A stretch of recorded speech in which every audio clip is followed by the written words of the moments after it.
Hey, here are 5 stupid things I've noticed since last time. Paul Ryan blames poverty on inner-city culture.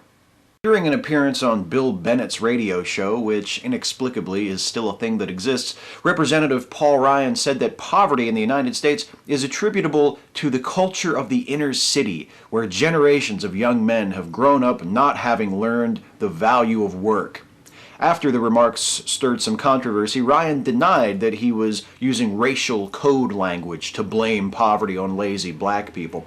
Rather, he insisted he meant to blame society as a whole for isolating the poor and not integrating them into our communities.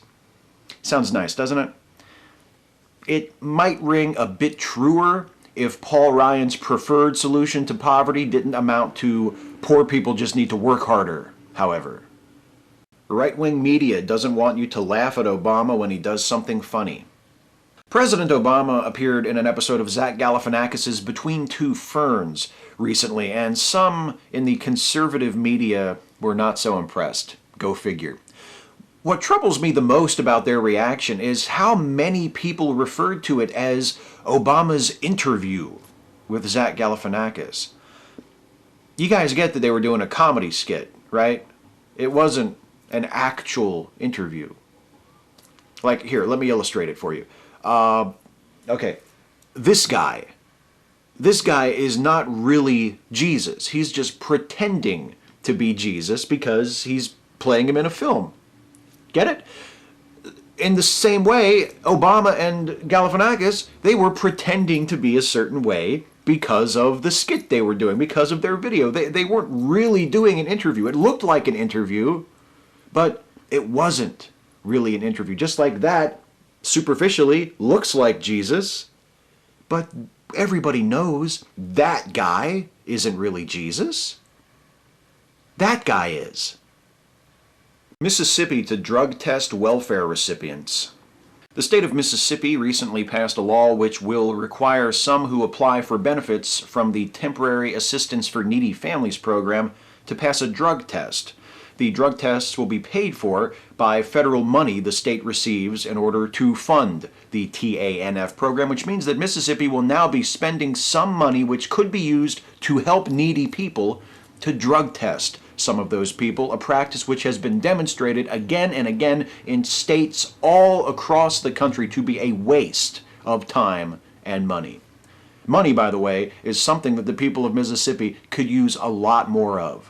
Not to pay for drug tests, to pay for, food and stuff.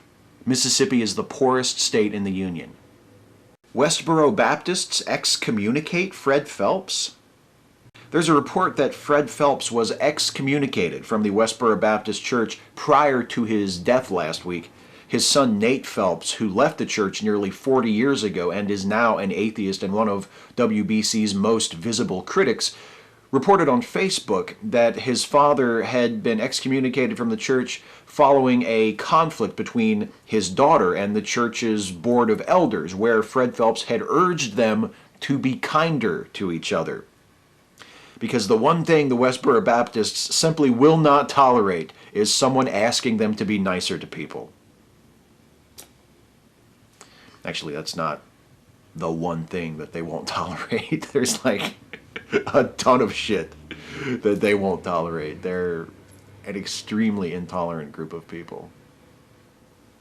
Murdoch hopes for Guinness boycott. Last week, after Guinness withdrew its sponsorship of New York City's St. Patrick's Day parade over the exclusion of LGBT groups, media mogul and Bond villain Rupert Murdoch tweeted that he hoped Irish folk would boycott Guinness as a result. Yeah, good luck with that one, Rupert. Oh, not because Irish folk love their alcohol too much to care, because actually studies have shown that the Irish are a relatively tolerant and progressive bunch of people. What must Murdoch think of the St. Patrick's Day parade in Dublin, where gay groups have been allowed to openly participate for years? Although, to be fair, if Murdoch watches Fox News in addition to owning it, he might not know about that, so maybe I should just give him the benefit of the doubt, huh? Yeah.